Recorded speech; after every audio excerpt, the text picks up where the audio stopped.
Sonic is back, and the franchise is in a great place. We have the comics that are doing great, and we have the movies which did great. So great that both of them combined made over $700 million.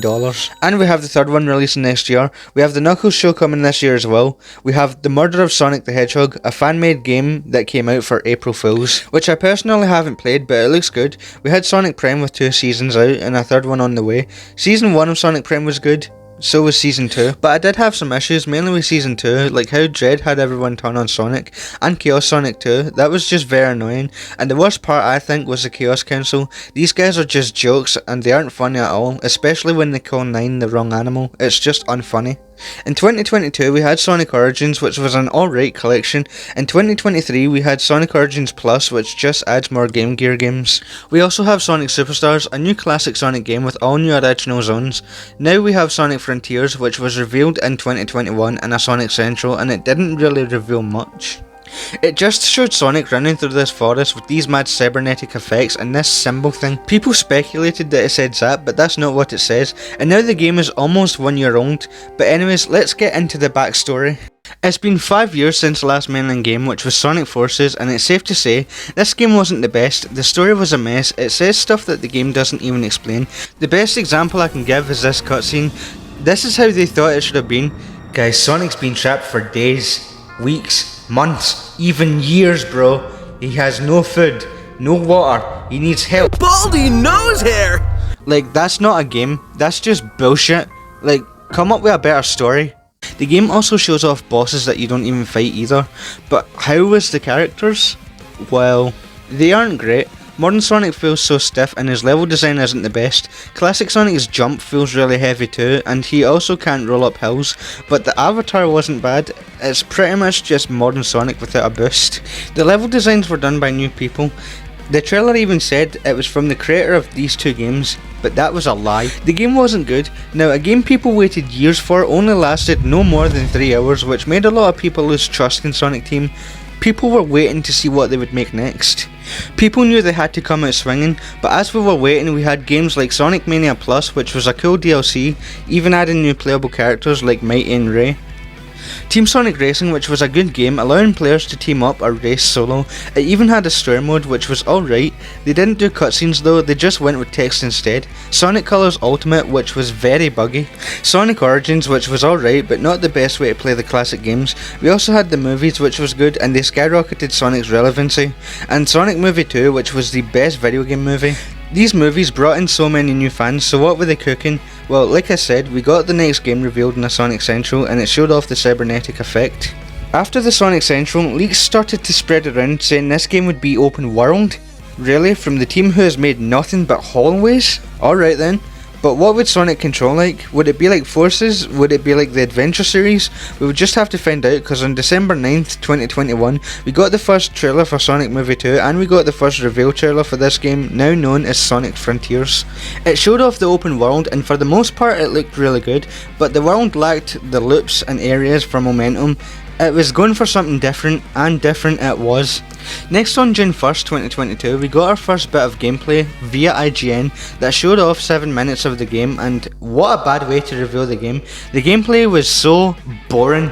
It looked like you couldn't do much. Puzzles looked like they were from Sonic Boom Rise of Lyric, which is good because I love that game.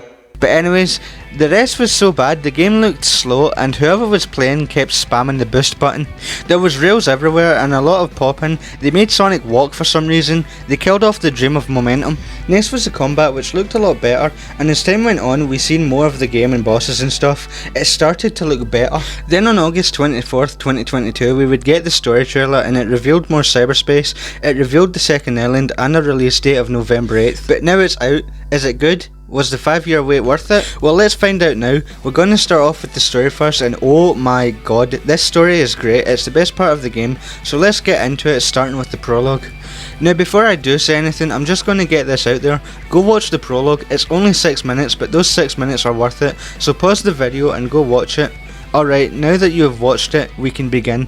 The story starts with Knuckles in the Angel Island Sky Sanctuary area guarding the Master Emerald. He asks questions to himself like who made the shrines for the Emerald, where they went, and why he was chosen to guard it. He goes and explores the area, helping the Chow.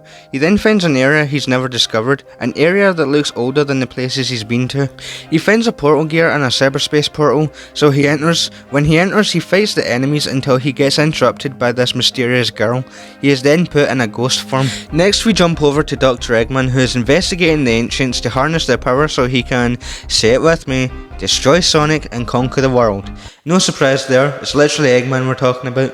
To do this, he connects his AI program named Sage to cyberspace. When he does this, Sage malfunctions and something doesn't go as planned. Sage begins to run some simulations. Eggman tries to take Sage back, but immediately gets dragged in to keep him safe from something. What's that something? Well, let's find out. Next we jump to the heroes. Sonic, Tails and Amy are on the tornado heading to the Starfall Islands. Tails has tracked the emeralds drawn to the island, so they want to figure out why the emeralds are there. Tails loses control of the plane due to some atmospheric cyber energy. They all get separated and thrown into cyberspace, a digital dimension based on Sonic's memories. Unlike the others, Sonic managed to escape cyberspace using his speed. Some random voice tells him he is the key because of his power. He asks if he can save his friends. The voice tells him to get the emeralds, defeat the Titans and tear down the walls between dimensions, leaving Sonic with little to no context. Along the way, he runs into Amy, who is trapped in a cage with cyber energy, which he absorbs by using the memory tokens to save her, but it's not that easy. Amy is stuck between dimensions, stuck in the ghost form. Sonic vows to do what the voice says to save her and to continue. After getting another Chaos Emerald, Sonic is interrupted by a massive Titan with Sage commanding him to leave. Sonic of course doesn't listen, thinking the Titan is the reason for Amy being trapped. Sonic goes to fight the Titan when...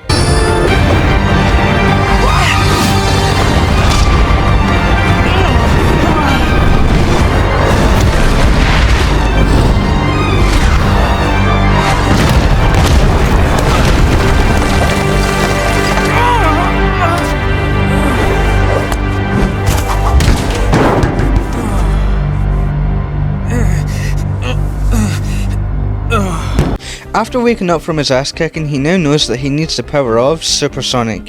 When searching for the emeralds on the island, Amy finds this small rock creature called a Coco who has asked for her help to find her true love before it's too late. Sonic thinks there's more important things to worry about but reluctantly agrees to help. When helping the Coco, some interesting things happen. They find the mother Coco who needs to find her children. When Sonic brings them to her, they die. Death in a Sonic game? Alright then. Sonic then vibes out after finding another Chaos Emerald and ignores what just happened. Yeah, you keep dancing there, Sonic. Sure. The Coco's soul go into some sort of afterlife, and when this happens, this symbol appears in the sky. Sonic and Amy then continue on. While searching the island, Sonic notices that the ruins are custom built with the emeralds in mind. Realising that what old civilization was there, understood the power of them. But they also notice that the land resembles from their experience areas recovered after Eggman's attacks, making them wonder what ruined the land in the past. Along the way, Sonic runs into Sage, who warns him that his actions endanger the world. When Sonic asks why, Sage doesn't answer because Sonic is considered an enemy because of Eggman and she won't share data. Sonic doesn't get a bad vibe from Sage and keeps trying to figure out her motives. Meanwhile, Eggman is looking for a way to leave cyberspace. Sage tells him there's no way to leave safely. Eggman frustratedly leaves, telling her to keep looking and to make it her priority, but her main priority is to keep him safe. When trying to help the Coco, Sonic and Amy experience a flashback from the cyber energy. What they see is the Coco resembling something like Chaos, walking up to each other while bombs go off around them. They both reunite, but as soon as they do, they are destroyed. When Sonic and Amy come back from the flashback, they see the shell of the Coco lying with their true love, with the symbol before in the sky. The Coco are the souls of the ancients, somehow acting like the ancients did right as they were destroyed. Now before we continue with the story, I just want to say, as soon as I saw this cutscene, I was immediately invested and I wanted to know who the ancients are, what happened to them and what their relevance to Chaos from Sonic Adventure was. And that's something I really like about Sonic Frontiers, as it's playing with new things but basing it on lore and characters from previous games. Oh, also Sega, if you ever bring Chaos back, at least make up a boss fight for him instead of just making him a background character for the story like you did with Chaos and Sonic Forces. I was really disappointed that they never gave him a proper role in the story story considering he was shown in this trailer for the game. His only point in the game was to have Tails act like a wimp and have classic Sonic save him. Don't do that with any of your characters. Next time actually give them an important part to the story, but anyways, let's continue. After clearing some puzzles, Sonic clears away to the Titan who is holding the last emerald. Once he grabs it, he is able to turn into Super Sonic. Using Super Sonic, he is able to defeat the Titan. The voice tells him that the first seal is broken and there is more to take down. Amy is still stuck in her ghost form. Sonic needs to take down all the Titans for her to be freed, so he moves on to the next island called Ares. But it's not that easy. When he arrives on Ares, he is shot down by a laser, making the hunt for the emeralds start anew. While on Ares, he finds Knuckles trapped in the same corrupt energy Amy was in at the start of the game. He absorbs the energy to set him free, and they both agree to work together to find the emeralds, and so Knuckles can get out of his ghost state and he can protect the Master Emerald. Along the way, Knuckles mentions the ruins predate anything on Angel Island, and the spiritual spaces and military structures share similarities to the ancient echidnas. Piecing together that they aren't related, but one got inspired, which is really interesting, and it got me more invested to see the rest of the story. When hunting for the emeralds, Sonic is again interrupted by Sage. She seeks another giant Titan. Sonic barely escapes. Sage tells him that was his final warning to leave. Sonic doesn't leave. Sage says her father was right about him and she tries to eliminate him. Knuckles comes in to save Sonic and goes to attack Sage, but Sonic stops him and tries to talk to Sage again. Sage gets confused by this and she leaves. Meanwhile, in cyberspace, Eggman tells Sage he is proud and mentions Orbot and Cubot.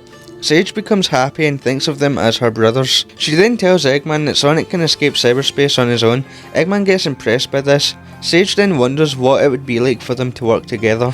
Knuckles then finds an army of Coco who got separated from the unit. Sage sees Sonic help them and wonders why when their fate has already been decided.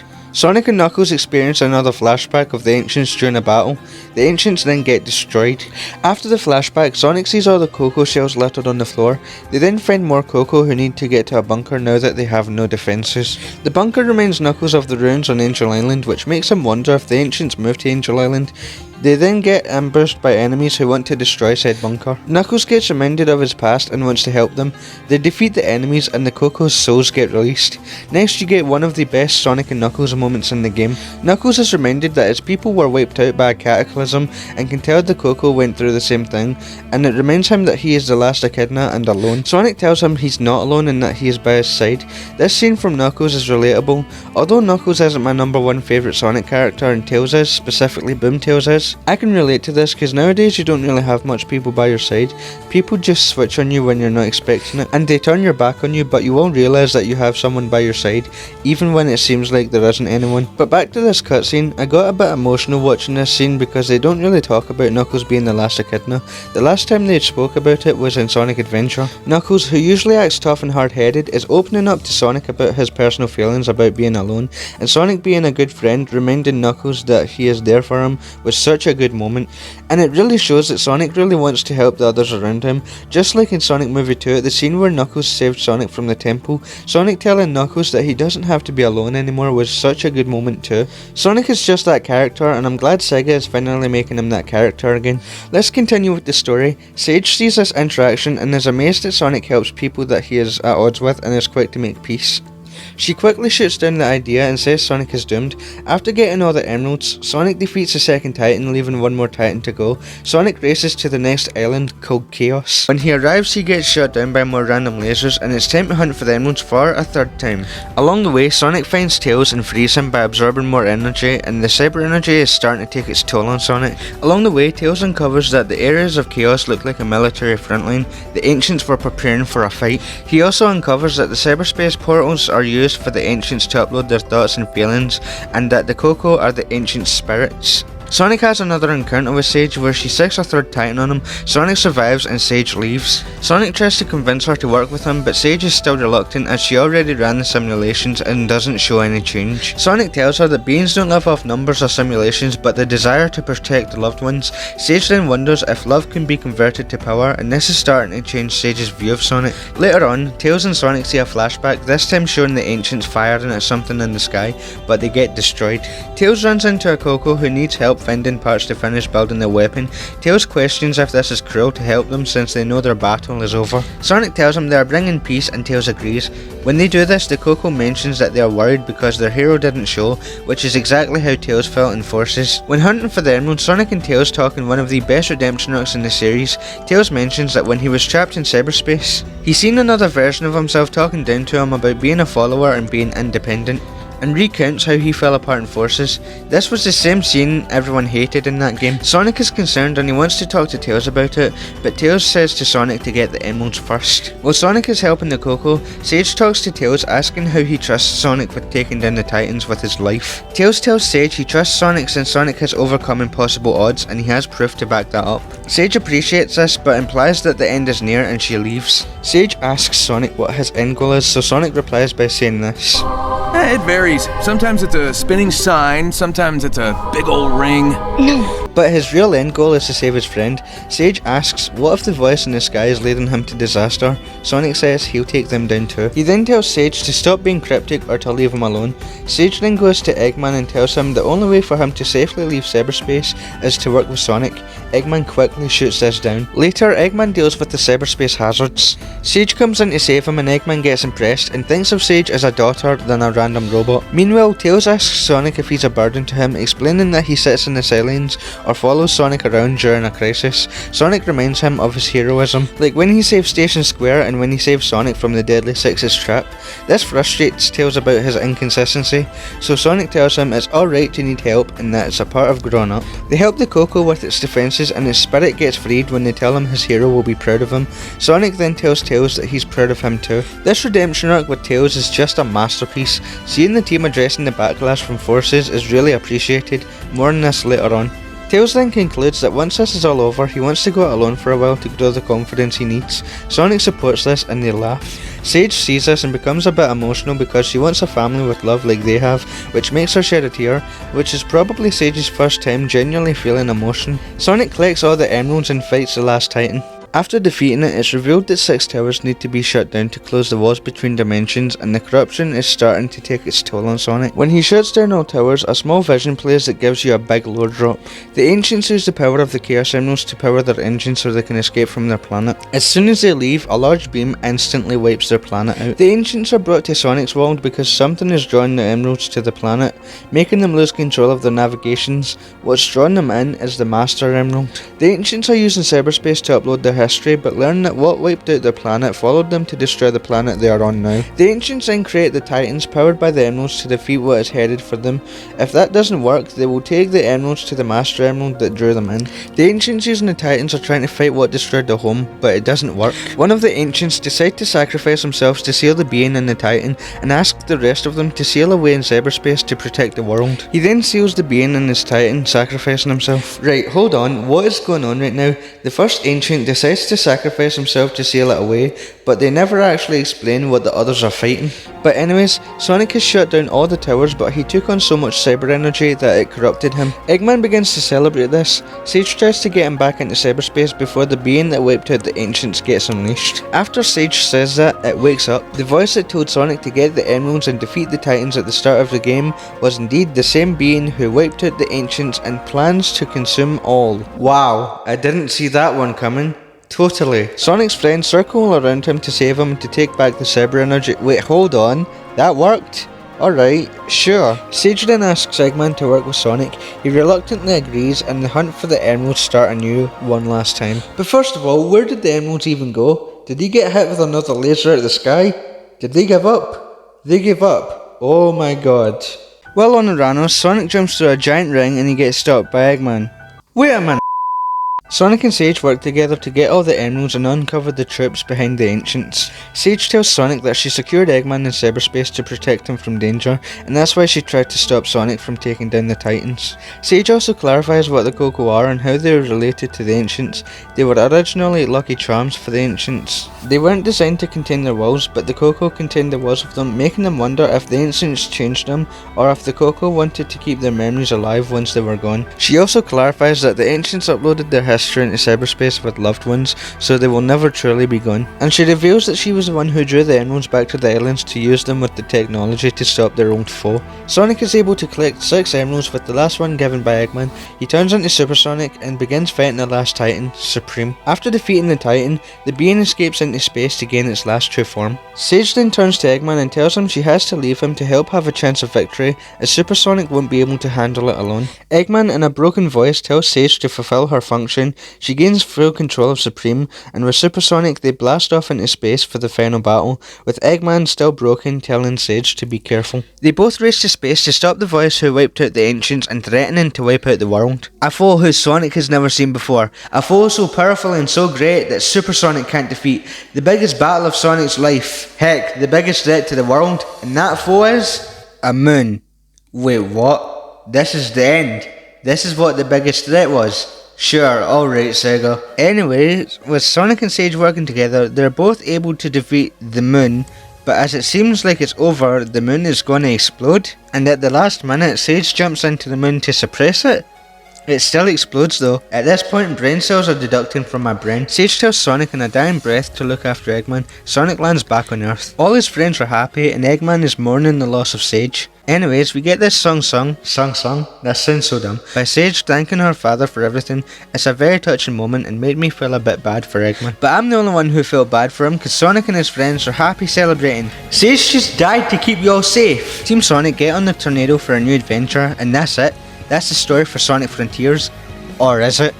There is a post-credit scene of Eggman using cyberspace to rebuild Sage as the ancient symbol is on screen. What a massive improvement since Forces. This game's story is so much better than Colors, Lost World and Forces. Sega, keep Ian Flynn as the writer. Well, this is still a really good story. It's not perfect and I'll go into the flaws later on, but this is still a good story and it got me emotional at parts and kept me invested instead of making me want to turn the game off. Starting out, the mood of this game is very somber and it sets the tone of the game going forward.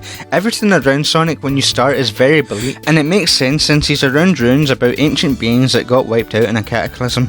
But over time, Sonic is a good character here and I really love his energy here. His attitude, his humour and his desire to save his friends. No longer is he a pointless joke dispenser, and it reminds me of Sonic before the 2010s started. That's not all we got though. For the first time in 16 years, Sonic's friends are no longer cheering Sonic on from the sidelines. They try to help Sonic as much as possible in their ghost form. Finally, they are doing something with the cast. It's not just Sonic, it's all of them. Amy trying to help the Coco find its true love was really cool. Amy's character drastically changed since the earlier games. She's no longer fixated on Sonic trying to get him to marry her constantly. She is her own person and she has her own goals, and it doesn't even feel forced. The dynamic between her and Sonic feels really good. Next is Knuckles. He's back and better than ever. I know Sonic Movie 2 really helped his character too, but this game did a lot too. The prologue was really good. You see Knuckles at his home protecting the Master Emerald. Finally! This was forgotten about for over 20 years in the games.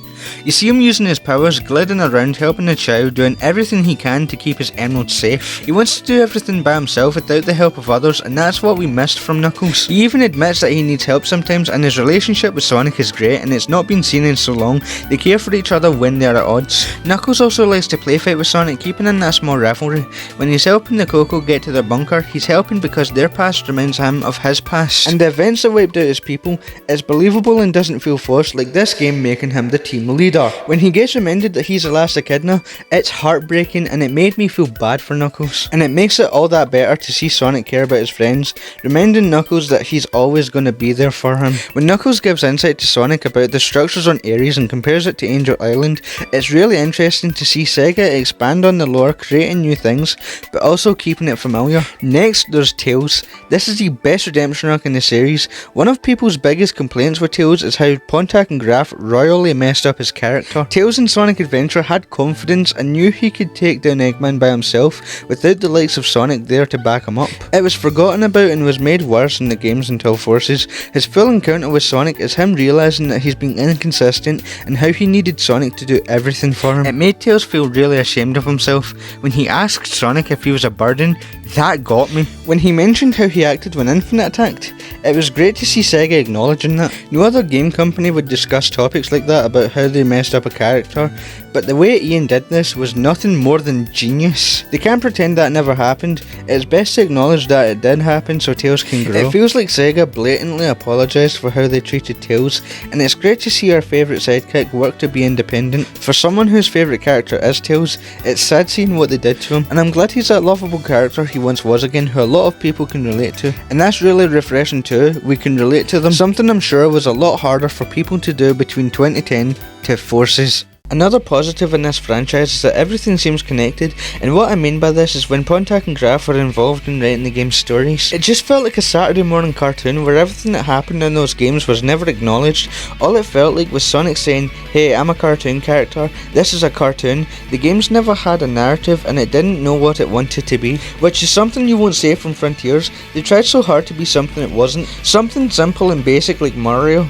It's dumb that critics like that the series isn't what Pontac and Graf made it out to be. Us as fans missed the series stories like Adventure, like Heroes, like Unleashed, but we couldn't get that because of these two.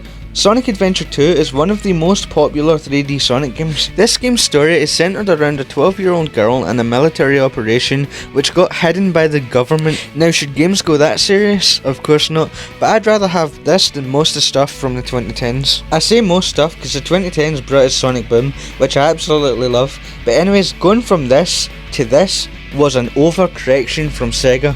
Sonic Frontiers hit the sweet spot. It doesn't go too far, but it doesn't alienate older fans. Now, I wouldn't consider myself an older fan though. I grew up with Sonic around about Sonic Generations. Frontiers also references everything from Adventure to Sonic Riders to now, and it is great. That was on par with Dark Gaia, easy. Finally, there's a cohesive timeline and it sets the series up going forward. Then we have the hard-hitting questions that this game asks, like where the Chaos Emeralds come from, who are the Ancients? This is something I never expected from Sonic Team, to ask the questions that you never thought they would, but it's great. Now it's time for the flaws of the story. Now, the whole idea of Sage telling Sonic that he's doing damage to the world was annoying. The whole time she tells Sonic to stop, she's being a bit cryptic. Sonic never really understands how what he's doing is bad. They wanted to write the way out of it by saying she can't share any data with Sonic was because she's on Eggman's side, but later on she tells Sonic that his friends will be fine. I'm pretty sure that's sharing data, but it's just really a nitpick and not really important. The thing people didn't like when playing though is the end, and they don't know what it is. Why is it attacking the Ancients? What is it? They think it just looks like a moon, and while that is true, Update 3 of the DLC changes it up a bit. More on that later though. But now I want to talk about the animation. So the animation for the most part is alright. I do like the cinematic shots for most of them, but a lot of the times the characters just stand and it just looks a bit stale, which is fine for Sonic and his friends, but it's a bit jarring for Sage. She could one minute try to kill you and the next minute she's just a couple feet away from you talking to you like normal. But I do want to mention for Sonic at certain parts, he just looks dead inside. Like, is he okay? What's wrong with him? What's he thinking about? Next is the voice acting in this game, which the voice acting is pretty good. It has been toned down a bit to match the serious feeling. Roger at times has some awkward deliveries though, but that's fine. But seriously though, the voice acting is good here and there's a nice change from what we got in the 2010s, except from Sonic Boom, but that's about it for the voice acting. Next though, let's talk about the most important part of Sonic Frontiers, being the open zones and the gameplay. This game's graphics are really good. The game has a weather cycle which adds more detail. There's also a day and night cycle which also adds a lot of detail too. The day and night cycle was originally going to appear in Sonic 06, but was scrapped in the end. But it makes for really good moments at day and night. The waterfalls of Kronos, the sizzling sands of Ares, and the fiery pits of Chaos also look really good too, though I only mentioned those to the islands in this game. Why? Well, that's because Island 4 is just the other half of Kronos, which you can get to by doing a speedrun strategy. Island 5 is also just more of Kronos too. It was confirmed that Islands 1, 4 and 5 were going to be one big island too, but got scrapped, which is disappointing. And at certain areas of the islands they can look the same. I was hoping for like a snow world or a water world, because grass can become tiring to look at. But other than that it's fine because these islands are massive and can take a while to run from point A to point B. Each island has their own unique terrain. It's also not easy to get to every object. Sometimes when you're running you'll have to jump over an obstacle to get to the other side. There are also a lot of times, mainly in Island 3, a lot of 2D sections. I could be running along and bam, I'm stuck in a 2D section and can't access 3D sections until I'm done with whatever platforming sections I just got myself into. This could have been handled a lot better. The lack of loops and stuff are also very apparent because the design being based in realism. That doesn't mean there aren't any loops, they do exist, but only in Rail's automated sections in Cyberspace. More on that later though. There are also small areas and areas which are like small Sonic levels in the open zones, which are really cool and fun to do. They aren't particularly hard, but they are a fun thing to do. There are some annoying parts too, like when you run by certain enemies in Ares Island. There's this octopus-like enemy that steals your camera.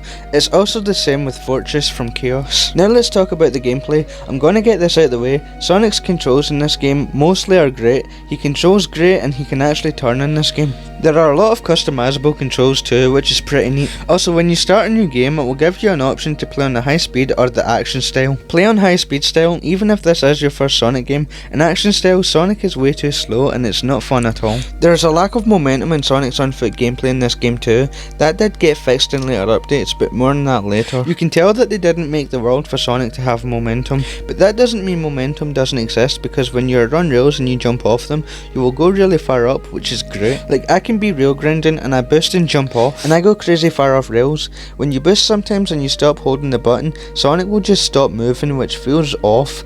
But now let's talk about the movement. Sonic starts off with all the moves you would expect him to have, like the jump, double jump, boost, quick step, stomp, air dash and the light speed dash.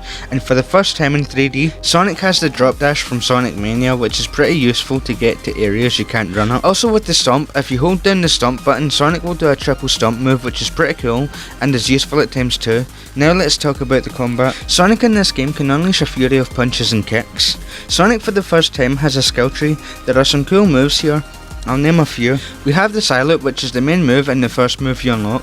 We have the Sonic Boom, which is a plethora of air kicks. We have the Phantom Rush, where Sonic goes berserk. And finally we have the parry, which you can use by holding the bumper buttons. The Psyloop affects almost every enemy and it's used for puzzles, these sound things, and these things too. It should be obvious what the other moves do, but next let's talk about what you can do in the open world. So you can do small puzzles and you can collect memory tokens. You collect these memory tokens to proceed through the story. You do the puzzles to open the map. Some of the puzzles can be a bit repetitive. Some of the puzzles are stepping on these squares, which is fine, but it could have been better. Some of the puzzles are getting to a certain part of the map, but the time limit is so inconsistent sometimes. I'm surprised none of the puzzles are racing any characters. Like on all the islands, imagine how cool it would be to race the characters from their islands. So on Kronos you would race Amy, on Ares you would race Knuckles, and on Chaos you would race Tails. I think that would have been cool. I hope they do something like that for the next game. Anyways, let's talk about the enemies you fight in the open world. There are small enemies you can fight on each island, and there are mini bosses. There are soldiers, guardians, and of course the titans. Some of my favourites being Ninja and Tower. I just love trying to climb up to the top of Tower, then hitting Tower with a stomp. And for Ninja, I also love being able to dodge the attacks and being able to attack Ninja. It's super satisfying being able to move out the way just wailing on Ninja. Now let's talk about the Titan fights, and oh my god, these fights are raw, especially the new and update version of Supreme from update 3. Here, I'll break it down for you. Oh my god, he just sent him into there. Whoa, he just blasted right through him. He just tossed him into the mountain. How does that feel to eat your own missiles? He's just riding his shield now. Whoa, he just sliced him with his own sword. God damn, these bosses are some of the best in the series. Except for the end, that's just a Space Invaders boss fight and was pretty disappointing.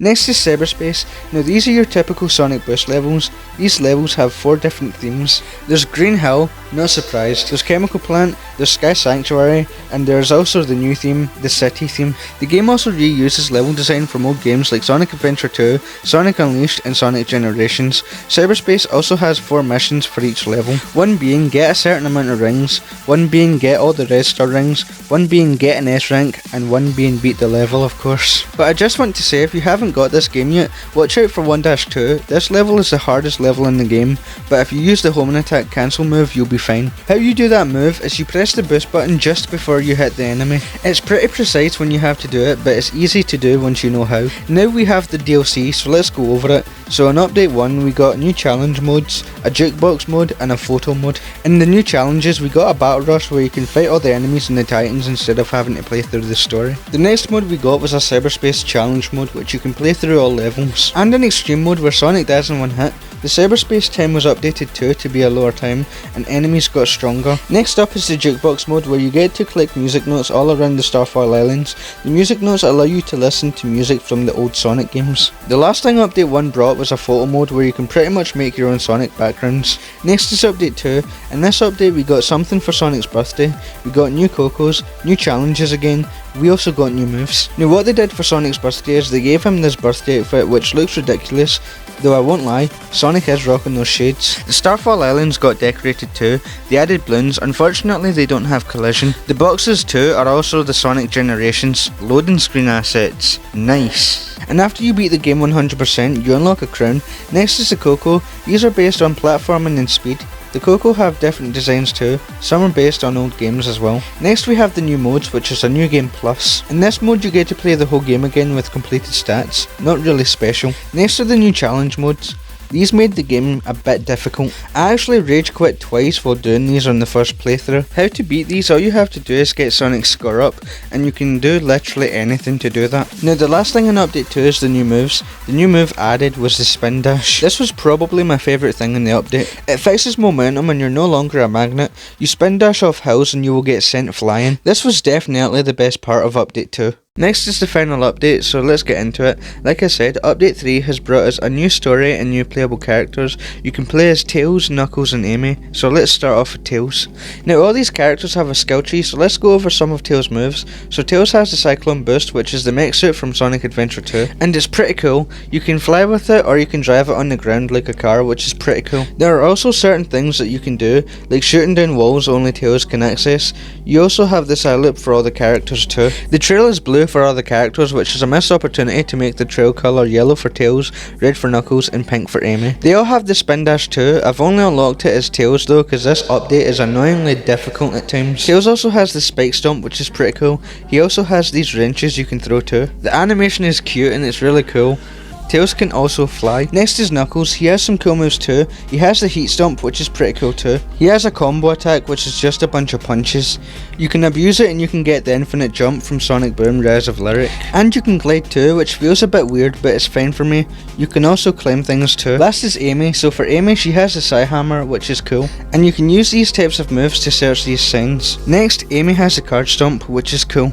You also have a card attack. That's some of the characters' moves, all pretty cool. Next let's talk about the objectives for the characters. Tails, Amy and Knuckles all get Chaos Emeralds while Sonic does trials. Some of them are hard, but the most difficult one is definitely the last one. What you have to do is you have to beat all the Titans in only 400 seconds. Now this is pretty difficult. I didn't struggle as much, but it was pretty hard. But anyways, what do you do after you beat all the trials and the characters give Sonic the Chaos Emeralds? Well, you fight Supreme of course. It starts off with the old phase from the original ending, but when you get to phase 2, that's when it starts to get interesting. Basically the end takes control of Supreme and you can't do much. You have to wait and eventually it happens. You turn into Super Sonic 2. After fighting more, Sonic loses rings but gets help from the others. He eventually uses all the Cyber energy and you see the rawest moment in Sonic history. Watch the clip.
That is the rawest moment in Sonic history. Oh my god. This is the best boss fight in 3D Sonic history. This beats SA2, this beats Sonic Unleashed, but next is the platforming. Now the platforming is pretty difficult. Like I said with the Titan Trial, I didn't have that much fails. I only failed like once or twice on each one. People compare this to Eggman Land, though I completely disagree with that comparison because Eggman Land is difficult, but not Update 3 difficult. I do also want to say though, people complained when they played the base game because it was too easy, so the team heard your voice and made it harder and you still complain. Why complain about it being too easy then complain about it being too hard? You asked for the difficulty to go up, so why complain? I also just want to say, I've been thinking about this for a while now. I've been seeing people say Sonic is irrelevant and that the franchise needs to start growing. Now let me ask this, what do you mean? I'm going to prove to you that Sonic isn't irrelevant, so let's take a look at the movies, right? Both movies got over $700 million combined, and Sonic Movie 2 was known as the best video game movie of all time before the Mario movie came out. And Sonic Frontiers OST was in the top 10s in the Spotify charts. Oh, but what about the games themselves? Sonic Frontiers is the best selling 3D Sonic game, beating Sonic Heroes, and was the fastest selling Sonic game, getting 3.5 million copies sold. Sonic might not be getting double digits for his games, but Sonic is not irrelevant. I'd argue that Sonic is the most relevant he's ever been because of the movies and Frontiers. And to those who say that Super Mario Odyssey sold more, I'll also say this, that game released in 2017, so of course it's going to have a lot of sales. But that's pretty much it. It's the end of an era, and it's been quite a journey. This game really does have its flaws, but it's still a good game. I'd probably rate this game a 9 out of 10. I'm never going to forget my first time playing this game. I just also want to say, a lot of this video took inspiration from Sam Procrastinates' review, so I'll leave his review in the description, but that was the journey of Sonic Frontiers. Let me know what you guys think about this game in the comments, and peace out.